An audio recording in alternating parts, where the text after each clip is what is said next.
নমস্কার, কস্তুরী গৃহকোণে সবাইকে warm welcome.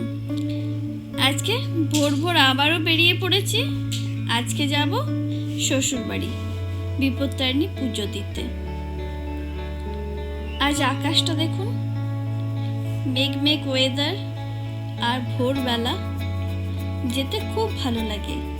আর এইদিকে প্রচুর বৃষ্টি হয়েছে, সেই জন্য মাঠগুলো পুরো জলে পড়ে আছে। গুণ যত বড় হচ্ছে ওর ঘুম একটু একটু করে কমছে। প্রথম যখন ওকে নিয়ে ট্রেন জার্নি করতাম, তখন ট্রেনে চেপেই খানিকক্ষণ এদিক ওদিক চেয়ে ঘুমিয়ে পড়তো। আর এখন এত দুষ্টু হয়েছে, ট্রেনে তো ঘুমোবেই না, তার মধ্যে এদিক ওদিক সমানে ঘুরিয়ে নিয়ে যেতে হবে, নইলে নিজেই হেলে দুলে এদিক ওদিক চলে যেতে চাইছে। ভোর ভোর স্নান সেরে আসতে পারিনি, আর আজ পুজোর দিন, তাই এখানে এসে আমরা প্রথমে ফ্রেশ হয়ে স্নান সেরে নিয়েছি। আমরা রামপুরহাটে যেখানে থাকি সেখানে বাথরুমটা ছোট, তাই গুনগুনের বাথটাবটা ওখানে রাখা যায় না, এখানেই পাঠিয়ে দিয়েছি। ওখানে চান করাতে গেলেই গুন বাথটাবের জন্য ওই জলের বালতির মধ্যে ঢুকে পড়ে। ওখানে ও চান করবে, জল নিয়ে খেলা করবে। তাই আজকে ঠিক করলাম যে এই বাথটাবটা রেডি করে ওকে আজ বাথটাবের মধ্যেই চান করাবো। রামপুরহাটে এরকম খোলা জল পাই না, এখানে এই কলের জায়গাটা দেখেই ও ঘুরে ফিরে একবার করে চলে আসে আর খালি ভিজে ভিজে চলে যায়। জল ভরা বাথটাবটা দেখে ও এত খুশি। জলের মধ্যে খানিকক্ষণ খেলা, জল ছড়ানো, জল মাখা, এমনকি জল খাওয়া পর্যন্ত ওর হয়ে গেল।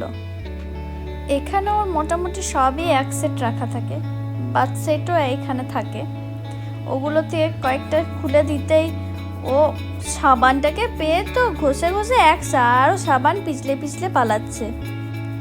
আর ওকে ভিজতে দেওয়া যাবে না, তাড়াতাড়ি সাবান টাবান মাখিয়ে চান করিয়ে ওকে রেডি করে আমরা বেরিয়ে গেছি মন্দিরে। এই মন্দিরে অনেক দিন ধরে বিপত্তারিণী পুজোটা হচ্ছে। এটার আবার একটা সিস্টেম আছে, এনাদেরকে, এই কমিটিকে কিছু একটা মূল্য ধরে দিতে হয়, এনারাই সমস্ত অ্যারেঞ্জমেন্ট করে। দেখুন কত সুস্থ শৃঙ্খলাবদ্ধভাবে অ্যারেঞ্জমেন্ট করেছে। এটাকে সবাই দুর্গা মন্দির নামেই চেনে।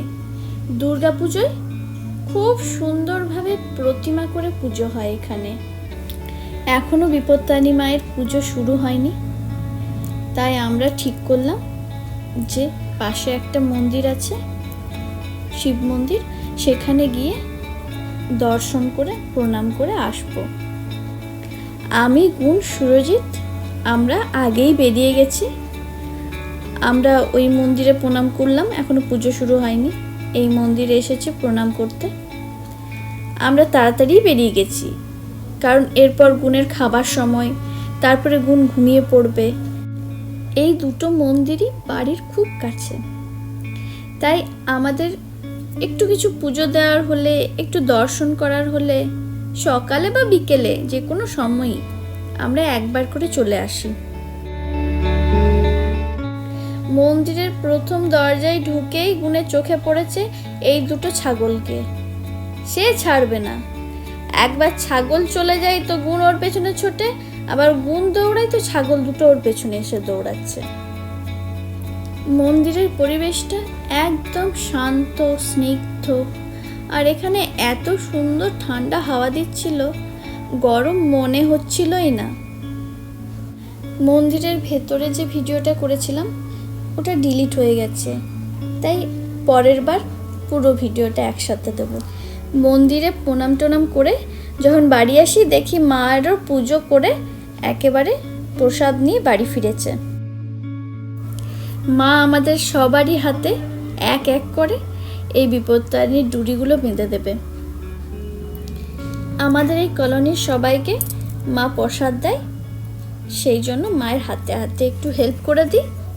ভিডিওটা আপাতত এই পর্যন্তই।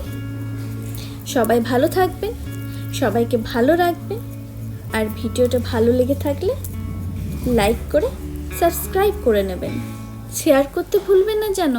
টাটা।